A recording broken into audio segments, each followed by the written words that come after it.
Верници од целиот свет пристигнаа во Ерусалим, каде учествуваат во процесијата со која се одбележува христијанскиот празник Велики петок. Со дрвени крстови, пеејќи химни, верниците тргнаа по патот за кој се смета дека е истиот по кој одел Исус Христос до неговото распнување. Патот наречен Вија Долороса започнува од манастирот Екце Хомо и води до црквата Воскресение Христово, каде што се верува дека Исус бил закопан пред да воскресне. По патот има 14 така наречени станици, каде што верниците застануваат да се помолат неколку минути пред да го продолжат патот. За првата станица се верува дека е местото каде што Исус бил осуден на смрт, а последната каде што бил закопан.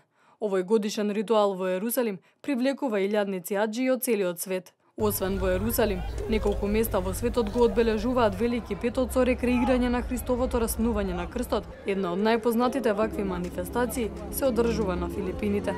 Оваа година православните, католиците и протестантите го празнуваат Великден на ист датум, што се случува можне ретко поради користењето на различни календари, а Великден се поклопува и со еврејскиот празник Пасха, со кој се одбележува библиското масовно заминување на евреите од Египет.